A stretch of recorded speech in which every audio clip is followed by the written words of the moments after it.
What the students were opposing now were the very same things we had opposed in our youth.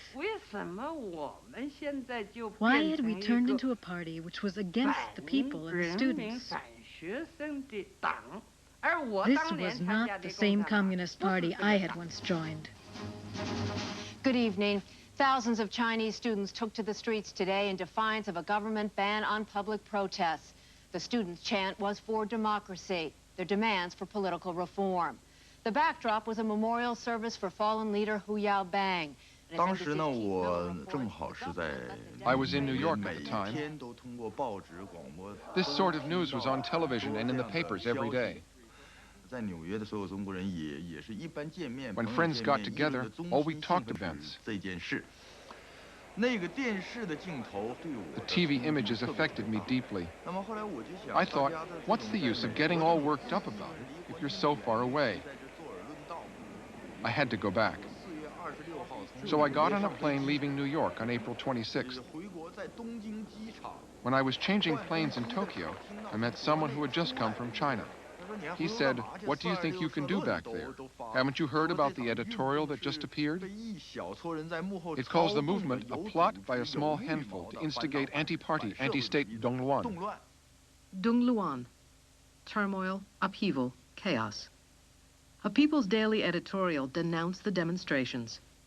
"We must unequivocally oppose Dongluan," the headline read. Such an editorial, appearing in the official Communist Party media, amounted to a charge of criminal conspiracy.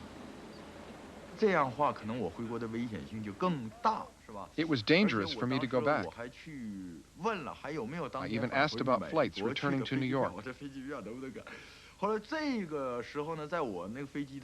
But then I heard the boarding announcement for my flight to Beijing.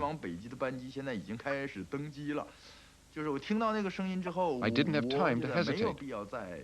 I had to get on that plane. I thought, what the heck? Live or die, I'll just go. With the April 26th editorial, the government took a firm stand against the student movement. The Communist Party has a tradition of passing judgment on social incidents through the media. In the past, Mao had written quite a few People's Daily editorials himself. He launched a number of mass political persecutions this way.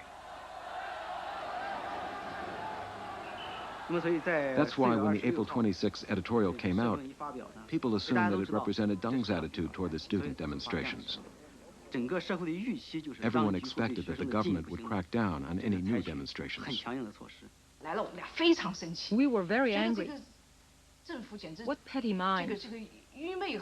These people in the government have gone completely haywire. Just listen to what they're saying. It sounds like the Cultural Revolution all over again. The mindset, even the words, were identical to the editorial which came out after the Tiananmen incident of 1976. We all lived through that episode, and we know how that ended up.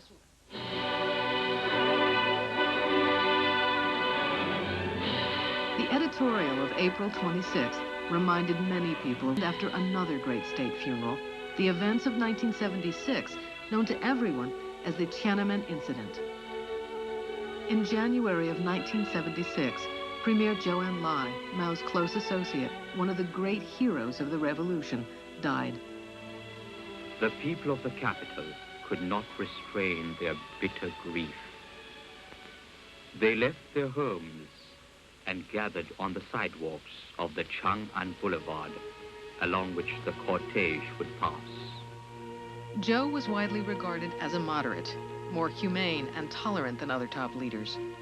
Just as the mourning for Hu Yaobang in 1989 was the occasion for protest, the outpouring of grief for Zhou Enlai was a reproach to the hardliners in power.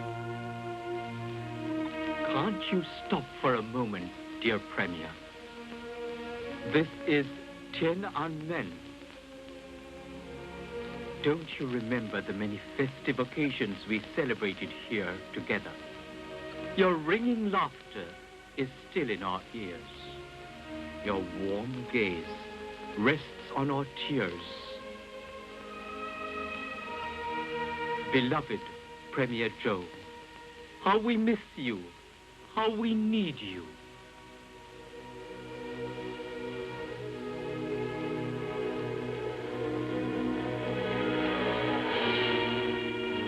The times when important leaders die are dangerous. Zhou Enlai was a mentor of Deng Xiaoping. He helped bring Deng back into government to counter the excesses of the Cultural Revolution. Deng gave the eulogy at Zhou's funeral.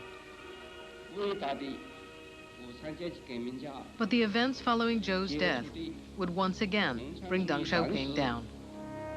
That April, during the traditional festival in honor of the dead, thousands of people gathered spontaneously in Tiananmen Square to lay wreaths